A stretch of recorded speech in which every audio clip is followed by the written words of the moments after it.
God Valley was supposed to be the day the world government erased its worst nightmare: celestial dragons screaming, slaves running, marines dying, and in the center of it all, Garp and Roger fighting side by side against Rox D. Xebec.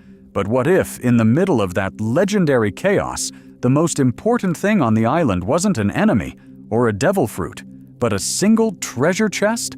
Cannons roared, the sky burned, and the battlefield had become an absolute mess, as monsters like Whitebeard, Big Mom, and Kado tore through everything. Amid the rubble of a shattered palace, a small ornate chest slid down a pile of gold and crashed open. Inside, wrapped in a royal cloak, a red-haired infant started crying. In the real timeline, that moment came after the war, when Roger's crew stumbled on that chest and a curious captain picked up a baby named Shanks. But this time, Rock's men get there first. A hulking silhouette blocks the light. The crying stops. The strongest pirate of his age, the man aiming to become king of the world, stares down at a tiny child with bright red hair and strange, calm eyes. This is not Roger's ship. There is no Rayleigh, no gentle training, no future of sake cups and peaceful talks with Mihawk. There is only Rox D. Xebec, and a baby who will grow under his shadow. How would the world change when the future peacekeeper of the new world is raised by the man who wanted to overthrow the celestial dragons through pure terror? In canon, Shanks becomes the quiet guardian of balance, the Yonko who walks into Marineford to stop a war, the man even the Gorosei treat as a force to be reckoned with.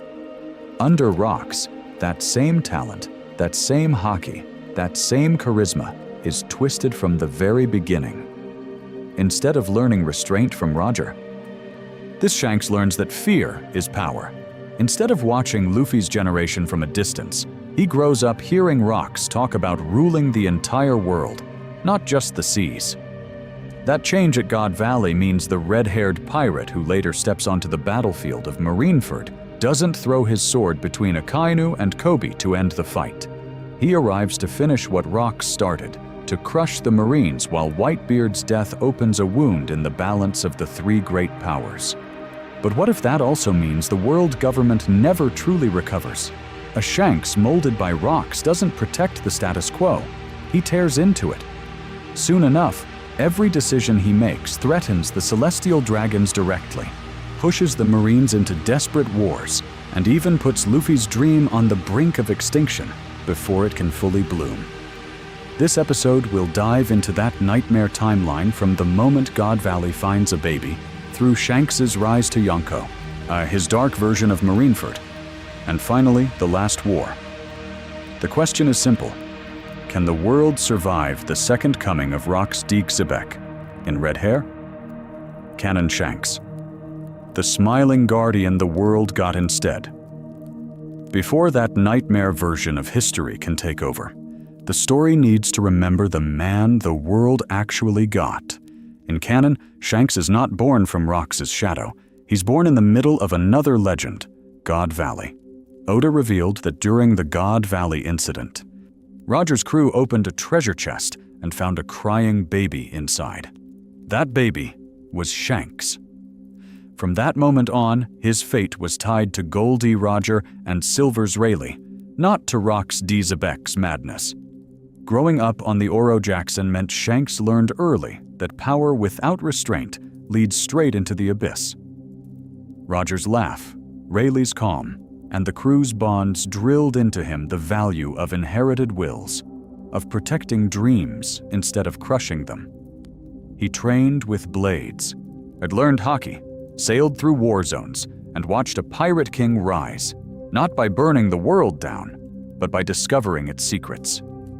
Then came Logtown. Shanks stood in the crowd as Roger smiled on the execution platform.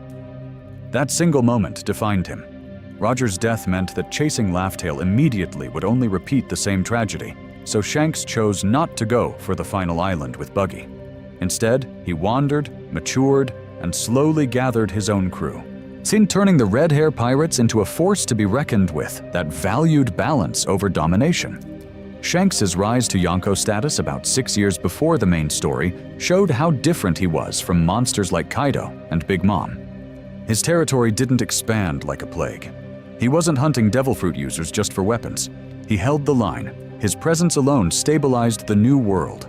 And even other emperors understood that starting a reckless fight with him could ignite a war no one could control. That stabilizing role shows up in every major appearance. When he boarded Whitebeard's ship, the sky itself split as their haki clashed. But his goal wasn't conquest. He brought warning. Blackbeard was dangerous, and Ace chasing him would tilt the world. Later, at Marineford, that warning became reality. The battlefield had become an absolute mess of admirals, warlords, Weazen pirates. And Shanks walked straight into it. Blade drawn, haki flaring, only to say, "This war ends now." Even the Gorosei grant him a private audience. How would the world's so-called gods treat a Yonko like that, unless they trusted his restraint? Shanks walks into their chamber to talk about a certain pirate, hinting that he's constantly managing threats behind the scenes. And then there's Luffy. In Fuchsia Village, Shanks showed a different kind of pirate, that he laughed off insults in the bar, refused to kill over pride, and only moved when someone's life was on the line. When Higuma dragged Luffy out to sea, Shanks didn't hesitate. He lost his arm to a sea king, but saved the boy and, with that sacrifice, engraved one ideal into Luffy's heart: a pirate protects. The straw hat he placed on Luffy's head carried Roger's will, Shanks' faith, and a promise to meet again as equals after enough training and growth. As this is the Shanks the world knows, a smiling guardian who uses overwhelming power to prevent chaos. But what if that same power had been raised to create it instead? Change that one upbringing, and Marineford, the Yonko balance, and even Luffy's path to the Pirate King all twist into something far darker, which is exactly where the next part of this story goes. Rock's Era Revisited, where a monster like Shanks could be forged to twist that upbringing. As the story has to go back to the most dangerous pirate gathering in history, the age of Rock's Xebec. This was a crew so unhinged that even the Yonko of the future looked like junior officers. On one ship, Rocks brought together Whitebeard, Big Mom, Kaido, Shiki, and an entire generation of monsters. Whitebeard, still young but already a titan, honed his strength in brutal duels. Big Mom roared about family while tearing islands apart. Kaido chased death, and obsessed with war and the glory of battle. And above them all stood Rocks, a man who didn't just want treasure or fame. He wanted to become king of the world and tear the celestial dragons off their throne. This ambition led directly to the God Valley incident 38 years ago. God Valley was not just some island, it was a secret celestial dragon stronghold, a playground of the so-called gods. When Rocks set his sights on it, the world government panicked. The raid meant that slaves, nobles, Sauk, and hidden weapons were all thrown into one chaotic battlefield. After that, the fight escalated so violently that Garp and Roger formed an unprecedented alliance just to stop him. The clash had become an absolute mess, so catastrophic that God Valley vanished from maps and from official history. Canon says something else was hidden there too. Oda revealed that Shanks, now 39, was found as a baby in a treasure chest at God Valley by Roger's crew after the battle. But what if that chest didn't stay hidden until the end? Imagine Rock's raiding party tearing through vaults at the very start, cracking open a gilded chest expecting a devil fruit or ancient weapon, and finding a crying infant instead. On the Rocks ship, that child would grow up in a psychological forge. Whitebeard swinging his naginata to test new recruits, splitting decks and bones. Big Mom screaming about hunger and family, turning mealtime into a threat. Kaido downing sake and talking about the next great war. Dreaming of a world where only the strongest survive. Every conversation soaked in talk of power, conquest, and haki. Every day, another fight on the lower decks as monsters tried to prove they belonged. Over all of that, Rocks himself preaching hatred of the celestial dragons and the world government. To him, the gods were just targets. Their flags were invitations to attack. How would the mind of a child change hearing? How from the very beginning that the current world order was something to be burned, not protected? Soon enough, that baby is no longer a helpless passenger. In a crew where even Whitebeard and Kaido are just apprentices to Rock's ideology, a child personally chosen and molded by Xebec would become a force to be reckoned with. The question is simple, but terrifying. If Rox decides this red-haired foundling is not a cabin boy, but his heir, what kind of weapon is unleashed on the next era? And whose Marineford does that weapon reshape? Baby of the battlefield. How Rox would raise Shanks on Roger's ship, danger was something to laugh at. On Rox's ship, danger was something to aim at. Roger charged into a fight grinning, talking about freedom, sake, and the sea. He protected his crew, took the hits for them, and treated even a cabin boy as family. But what if the man lifting that treasure chest at God Valley wasn't Roger at all? How would the red-haired infant's first smile change under a captain who didn't believe in freedom, but in ruling the world? Rox Xebec opens the chest. A crying baby. Red hair. No name. The battlefield around God Valley had become an absolute mess, but in the middle of it, Rox sees something rare. A blank slate. Unlike his chaotic monsters, Whitebeard, Big Mom, Kaido, Shiki, this child has no loyalties. And no dreams, no history. Rox names him, claims him, and from that moment calls him successor, rather than son. The Celestial Dragons become the first bedtime story, described not as untouchable gods, but as future prey. Instead of Rayleigh teaching a shy cabin boy how to read a tavern's mood, the toddler Shanks is carried onto a deck where Whitebeard and Kaido are literally tearing the sky apart. Every lesson is a clash. Every classroom is a war. Rox doesn't say, "Ray, protect your friends." Rox says, "Crush anyone who stands between you and the throne." Early training reflects that ideology. Wooden swords are replaced quickly with real steel. Observation hockey isn't framed as empathy, but as a tool to find weakness. Conqueror's hockey is praised only when it knocks out entire rows of weaker crew in a single wave. Mercy is mocked. Letting an enemy live means risking rebellion later. Soon enough, Shanks learns that the only language this ship respects is overwhelming power. Yet Shanks is still Shanks. The natural charisma, the sharp intelligence, the easy smile are all there. Under Roger, that smile reassured frightened villagers and rowdy drunkards. Under Rox, that same smile is repurposed into a weapon. He learns to grin while hiding killing intent, to joke with allies while steering them exactly where Rox wants them, to negotiate only as a prelude to total domination. And the boy who could have been a peacekeeper becomes the perfect frontman for a tyrant. Rox sees it too. As God Valley approaches, this isn't just another raid on celestial dragons. It is a test. Can his successor watch a kingdom burn without flinching? Can that childish charm mask a future emperor's cruelty? Then comes the pattern interrupt of his life. The battle doesn't end like Rox planned. Roger and Garp move in. The war shatters the crew. And whatever Shanks witnesses on that island carves into him deeper than Roger's execution ever could. The scar in this timeline isn't about losing a hero at Logetown.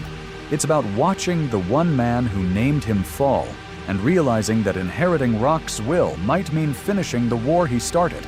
And if that twisted heir survives God Valley, the next era doesn't just gain another Yonko.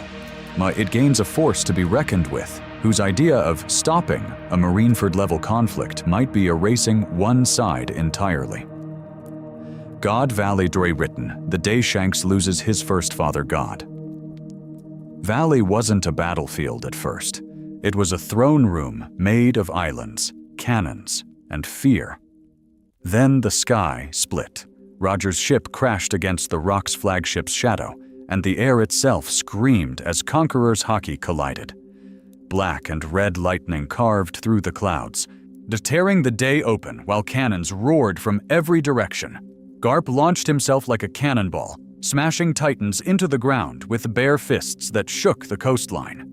In the shadows of the Rock's flagship, a small figure clutched the railing. Red hair, wide eyes. Shanks watched the war for the crown of the world begin.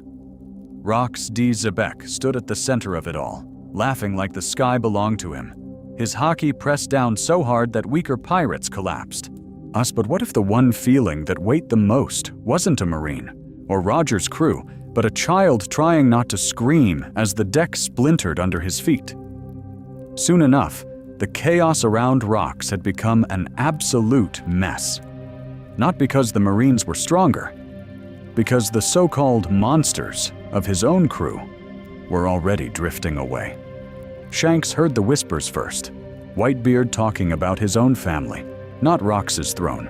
Big Mom shrieking about her dream kingdom, Kaido chasing only the next great fight. How would the world's strongest crew hold together, the boy wondered, if no one actually cared about the same dream? While Haki thundered above, Betrayal quietly loaded the cannons below. Garp crashed into the flagship, sending beams flying. Roger followed, blades drawn, grinning like this was the greatest adventure of his life. Their combined aura slammed into Rox, your three kings colliding in a storm of willpower that made even veteran pirates stagger. Shanks didn't stagger. He froze. This was his father's war, and half the family had already checked out. Rock's final stand began with a roar that silenced even the cannons. He drove Roger back, clashed with Garp, tore the earth apart with raw haki. But every time he turned to call for support, someone was gone. A retreating ship, a vanished ally, a dream dissolving in real time. In one brutal exchange, Garp and Roger struck together, forcing Rox to a knee. For a heartbeat, the King of Chaos looked old. He glanced back. Shanks's eyes met his. "If I fall," Rox growled, voice cutting through the war, "burn their world to the ground. Become the king they fear." Then Garp's fist and Roger's blade crashed down, and the man who wanted to be king of the world vanished in light and thunder. In canon, that's where Roger finds a treasure chest and a crying infant, giving the future Yonko a gentler home than Rox ever could. But in this timeline, the flagship was already breaking apart. Loyalists grabbed the boy, dragging him through fire and shattered masts to a lifeboat, while Marines swarmed the island. Shanks didn't see a hero in Roger. He saw the thief of his father's throne. He didn't see a Marine hero in Garp. He saw the fist that erased the only man who had ever named him. Their tiny ship slipped into the New World storms, on a splinter of the dead Rock's pirates, carrying a traumatized child whose first lesson about family was betrayal. Back on God Valley, Roger kicked open a half-burned chest. Empty. No baby, no future apprentice smiling up at him. Just scorched wood and the distant echo of a promise to burn the world. The man who would one day halt Marineford had already set sail, but this version of Shanks wasn't planning to stop a war. He was planning to decide who survived the final one. Or from Orphan of Rox to Red Emperor, building a bloodier red hair crew. God Valley burned out, but its ghosts didn't vanish. When Garp and Roger walked away as heroes, the battlefield behind them had become an absolute mess. The great monsters of Rox scattered, hunted, or hiding. But what if one ember refused to die? In the shadows of that defeat, a bloodied red-haired child clung to the last men still screaming Xebec's name. No Whitebeard, no Big Mom, no Kaido. And those giants had their own dreams. Shanks's guardians were the fanatics no history book bothered to name. The gunners, torturers, and failed commanders who believed Rox had been robbed of his crown as king of the world. Their creed was simple. The celestial dragons were thieves, and the world would only be corrected in fire. So his childhood was not spent laughing on Roger's deck. It was spent in the dark corners of the Grand Line, listening to drunk, broken killers replay God Valley and swear the next war would finish the job. That meant his first raids weren't playful tests of courage. They were executions. Instead of chasing adventure like Luffy or the future Straw Hats, This Shanks hunted world government arteries, cipher Paul supply barges, auction house convoys, slave ships branded with the hoof of the dragon. Those chains were shattered, yes, but not as an act of mercy. Survivors were lined up, or told the name Rocks, and sent back into the world as living rumors. Terror was the message. Freedom was just a useful side effect. Soon enough, the boy with the straw-colored hair turned into a captain with eyes like drawn blades. His haki, sharpened by constant life-or-death struggle, became a force to be reckoned with, long before he had a Yonko title.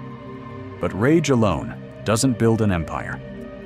Enter Ben Beckman. In canon, Beckman is the calm shadow at Shanks' side.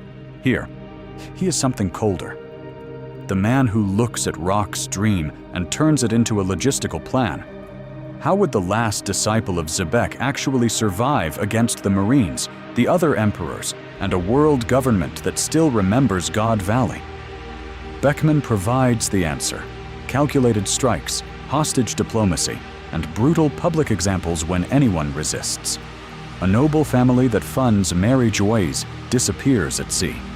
A Marine base that loses slave evidence is found nailed to its own walls. After that, pirate crews in the New World quickly understand: join Red Hair or be erased. His rise to Yonko isn't about balance, it's conquest. Smaller crews are toppled and absorbed, territories folded into a red banner.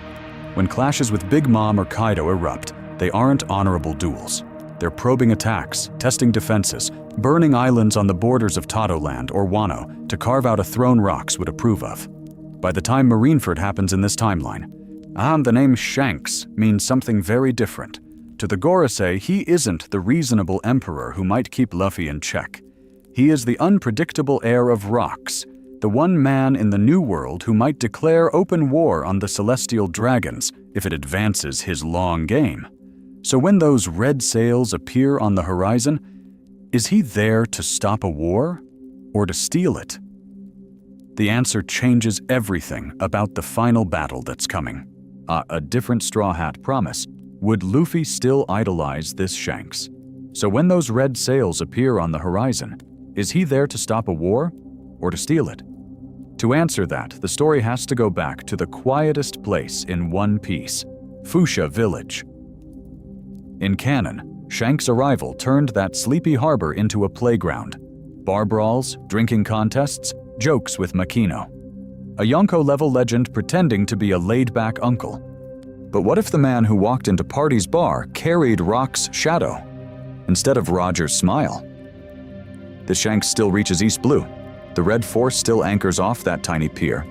Yet the air feels different the moment his crew steps off the ship. In this timeline, their legend is not about cheerful songs. It is about a single, terrifying headline. Red-haired pirates sink full buster call after Celestial Dragon incident at Sabaody. Marines whisper that he erased an entire fleet for touching one of his men. That reputation follows him like a storm. So when he laughs, the room goes quiet first. How would the early days with Luffy change under that kind of pressure? Shanks still drinks. He still jokes. But the warmth is thinner, like a mask practiced during endless training under Rock's brutal ideology. Instead of seeing Luffy as a reckless kid chasing adventure, he evaluates him the way Rocks once evaluated monsters like Whitebeard and Kaido.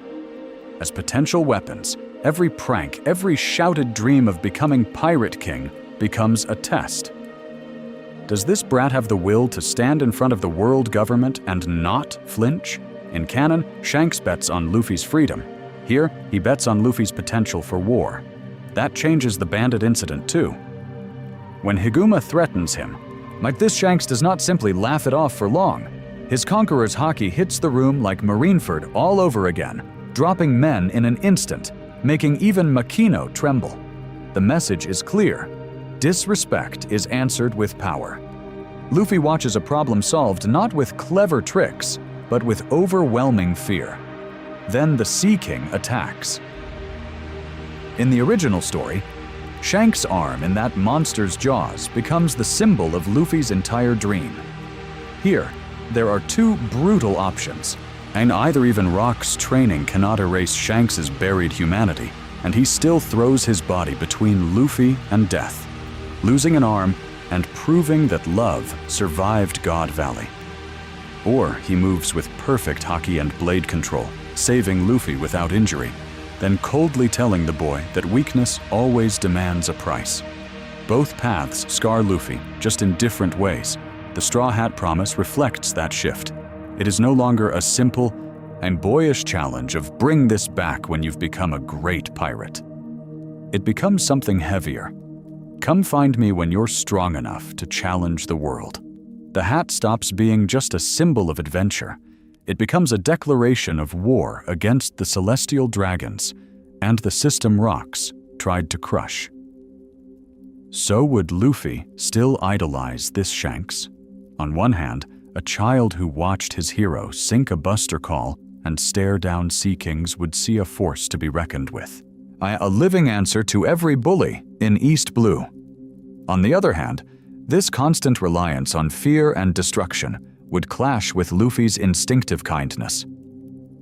That tension could quietly reshape his dream.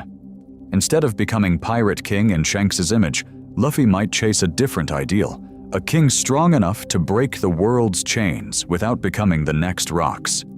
Soon enough, that difference decides whose era is truly coming. Because when mentor and student finally meet again in the new world, the promise around that straw hat might not unite them. It might put them on opposite sides of the final fight. The balance shattered. How a Rock Shanks warps the Yonko-era mentor and student on opposite sides of the final fight sounds bad enough. But what if the entire balance of the sea had already been pushed to the breaking point long before that reunion? In canon, Shanks is the quiet stabilizer of the new world. Then he talks Whitebeard down, stops Kaido from crashing Marineford, and ends the war with a single appearance. In this timeline, that role is dead on arrival. A Shanks raised on Rock's dream of becoming king of the world doesn't calm seas. He turns them into a permanent battlefield. That means the three great powers system, Marines, Warlords, Yonko, had become an absolute mess almost as soon as his flag rose. Instead of a Yonko who avoids pointless fights, this Shanks pushes borders every chance he gets. He raids government islands the way Rocks once targeted God Valley, not just for treasure, but to drag celestial dragons out of their palaces in chains. Each raid forces the Marines to overcommit, sending admirals and entire Buster Call fleets into the New World just to hold basic territory. After that, the Warlord system stops being a deterrent and becomes a bandage. The world government keeps throwing pirate allies at the problem, and Shanks keeps tearing them down. How would the other emperors react to a red-haired rival who doesn't just maintain balance, but actively hunts them? Kaido in Wano is no longer a distant threat to monitor. He is a stepping stone. A Rocks Shanks doesn't just keep Kaido in check. He invades Wano's borders, clashes with the beast pirates' calamities, and tests his haki against the so-called strongest creature in a brutal war of attrition. Soon enough, the road poneglyph there becomes a target, not a rumor. The same goes for Tato Land.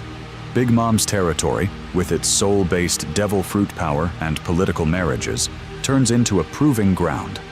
Shanks sends elite commanders to carve off islands, intercepts sweet commanders at sea, and forces Linlin herself into direct confrontations. Every clash accelerates the race to Laugh Tale, dragging the endgame of Roger's era into the middle of this one. And in the shadows, another force to be reckoned with is moving: Dragon and the Revolutionary Army. Rock's hatred of the celestial dragons is burning in Shanks's veins, so their goals overlap dangerously. Does Shanks secretly feed Dragon intel on Holy Land defenses, staging large-scale pirate raids as diversions while the revolutionaries hit supply lines? Or, with Rock's obsession in his ear, does he see Dragon as a rival world changer to crush or bend to his will? A temporary alliance could easily snap into a proxy war the second their methods clash. For the Marines and the Gorosei, this version of Shanks is not a convenient negotiator. He is a walking God Valley alarm.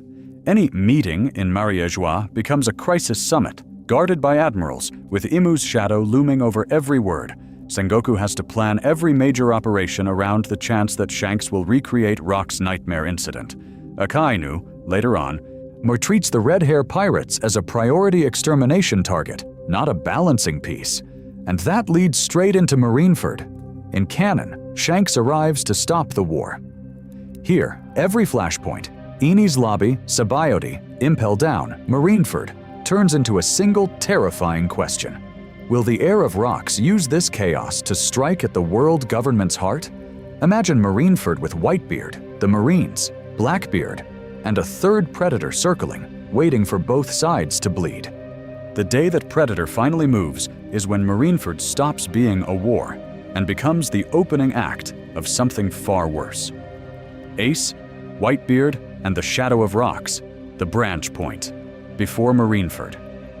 From here, the story tightens around three names: Whitebeard, Ace, and Shanks. In canon, the red-haired emperor walks into Marineford as a peacekeeper. But what if every step he took toward that war was driven by Rox D. Xebec's ghost instead? To understand the branch point, and the legacy of Rox has to be tied directly to Whitebeard. On Rox's ship, Edward Newgate fought under a captain who wanted to become king of the world, a man who treated the celestial dragons as prey, not gods. When God Valley fell and Rox disappeared, Whitebeard turned his back on that dream. He chose a family, not a throne. That decision meant that in this timeline, Shanks doesn't see him as a respected senior. He sees a deserter. Every time their territories brush, and every time their crews avoid a direct fight, there is an unspoken accusation hanging in the air. The strongest man in the world ran away from Rock's war. Then comes Ace. Portgas D. Ace is the son of Gol D. Roger, the man who helped Garp crush Rox at God Valley. For a Shanks raised under Xebec's ideology, that bloodline is a scar. Ace represents the enemy's seed, walking under Rock's former flag. But Ace is also raw potential, a Logia monster with Conqueror's haki, tied a force to be reckoned with if pushed hard enough. In Shanks's eyes, Ace can be either a symbol to break or a weapon to point at the world government when the time is right. During the long hunt for Blackbeard, tension keeps rising. Ace chases Teach, Whitebeard warns him. The balance of the three great powers strains. Shanks still sails to meet Whitebeard on that lonely sea of clouds. He still scars the Moby Dick's deck. He still tells Whitebeard to call Ace back. But the motive has shifted. Why, in canon, that warning is about avoiding chaos. Here, the warning is about timing. Shanks has no intention of preventing the inevitable clash. He wants to choose when the war that will shake the world begins. How would the coming conflict change if the supposed mediator is secretly scheduling the apocalypse? Soon enough, Ace ignores the warning, fights Blackbeard, and loses. His defeat triggers the same public execution, the same global announcement. But this is where the timeline truly splits. Say for almost 2 years, while the Straw Hats train and grow stronger, Shanks quietly prepares for Marineford. Instead of planning to stop the war, he gathers intel on the execution, maps marine formations, studies admiral movements, and positions his fleet just outside the world government's blind spots. Marineford, in his mind, is not a crisis to contain. It is a stage. Pattern interrupt. In the original story, Shanks arrives to end the bloodshed. In this version, the plan is darker. When Ace is chained on that platform and the world's eyes lock onto Marineford, Shanks is not simply coming to save lives. He is coming to test whether the world government can be decapitated in one decisive, bloody move, using Whitebeard's rage, Blackbeard's ambition, and the chaos of war as his opening act. So when those red sails finally appear on the horizon, is the heir of Rox there as a savior or as the executioner of an entire era? Marineford in flames. When the red-haired Yonko comes to finish the war, Marineford had already become an absolute mess. Whitebeard's quakes were ripping the bay apart, tilting warships like toys, and even with the Straw Hats stronger from their training, The battlefield was barely holding together. Admirals clashed with commanders, pacifistas fired lasers through walls of ice, and above it all, Ace still knelt on the execution platform, chains rattling every time the island shook. But what if, in that chaos, a different kind of storm finally arrived? Rumors had been crawling across Den Mushi lines all morning. The Rock's brat. The red-haired emperor who carried the will of the Man-Garp and Roger had to team up to stop.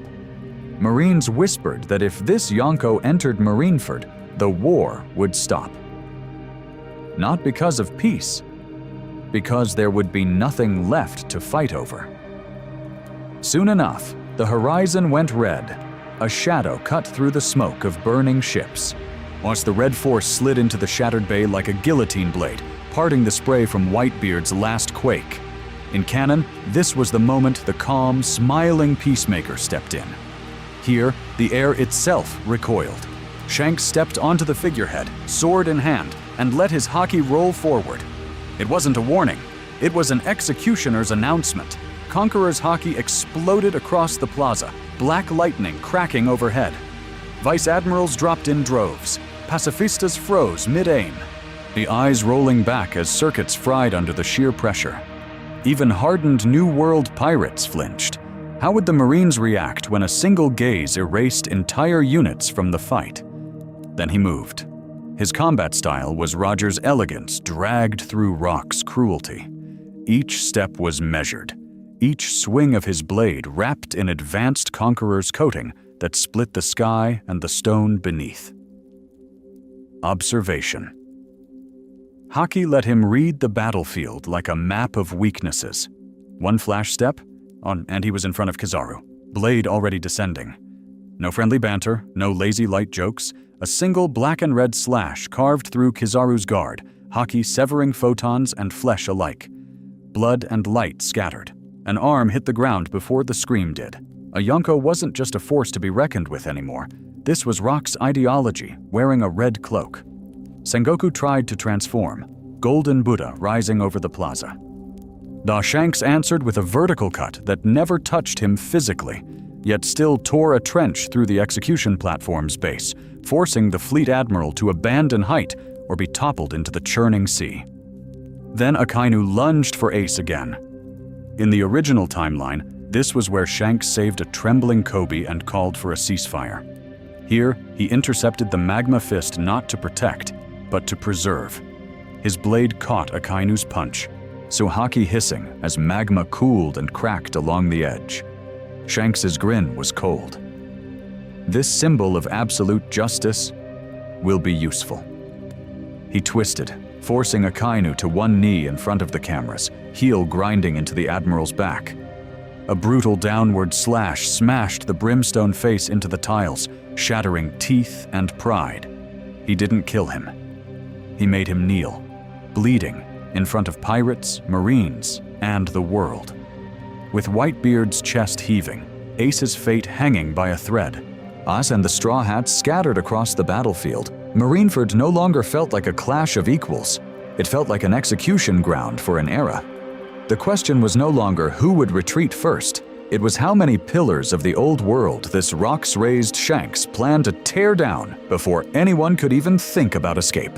Marineford rewritten, deaths, survivors, and a world without a brake pedal. Marineford had become an absolute mess. Yeah, but this time it wasn't collapsing under the weight of tragedy. It was collapsing under the will of a man raised to burn the world's script. The cameras rolled, the transponder snails shook, and Shanks stepped forward like an executioner, not a mediator. Ace's chains, Ace's execution platform, Ace's entire existence as Roger's son meant something very different to this Shanks. In canon, the red-haired emperor wanted to preserve balance. Here, balance is the thing he hates most. Roger's heir, aren't on public display, about to be killed by the world government? That is a symbol. The question is simple. Is Ace more valuable dead as a martyr or alive as a living insult to the celestial dragons? But what if a Rox-raised Shanks looks at Ace and sees a tool, not a brother's son? Saving Ace on live broadcast becomes a declaration that the blood of the Pirate King cannot be culled. Letting him die, on the other hand, guarantees rage, chaos, and new recruits flooding into piracy. In this version, Shanks chooses the colder path. He cuts through the executioners, stops the blade for a moment, then deliberately turns away as Akainu lunges. The world watches Roger's son die while a Yonko does nothing, and that cruelty is exactly what pulls tens of thousands into open rebellion. Whitebeard's final stand shifts just as violently. In canon, he dies to protect the new age and Luffy's path. Here, Shanks doesn't rush to save the old man. He rushes to control the narrative. And when Blackbeard appears and fires on Whitebeard's corpse, Shanks doesn't bargain. He attacks. Haki clashes with darkness. Conqueror's lightning splits the sky and teaches Force to retreat before he can claim the Gura Gura no Mi. The result is brutal. Whitebeard still dies, but Blackbeard's rise is delayed. His crew bloodied, his aura as a force to be reckoned with badly cracked. Then the war stops being a war and becomes a slaughter. How would the world react when a Yonko starts executing captured vice admirals on the spot, one swing at a time, while the cameras keep rolling? Shanks targets the hierarchy. An injured Garp is pinned by Ben Beckman's rifle. Sengoku, mid-transformation, takes a blade through the shoulder that will haunt him forever. Marines don't just fall, they are humiliated. Pirate alliances twist around this horror. Some of Whitebeard's allies, like Marco and Jinbei, recoil, are dragging survivors and the Straw Hats away from the bloodbath. Others, the harsher New World captains who respect only power, soon enough kneel, pledging themselves to the man willing to do what Kaido and Big Mom only threatened. Marineford doesn't end with a shaky ceasefire. It ends with Shanks standing over a ruined plaza, carving his message into the age itself. The balance is dead. Rock's war has resumed, and the world government is bleeding on every transponder snail in the world. And the only question left hanging over the smoke is who dares answer that challenge next. Endgame. Rock's will versus Emu's world. Shanks' true goal revealed. The smoke over Marineford hasn't even cleared, and already the world feels wrong. The age that needed balance just lost its referee. But what if that was always Shanks' plan? Not to preserve the system, but to break it in a way only Rocks would understand. In this timeline, and Shanks doesn't sit back and watch the race for the One Piece unfold. He starts hunting. Road poneglyphs vanish in bloody raids. Former Big Mom territories are hit first, with red-haired ships tearing through Totoland's remnants to seize her stone.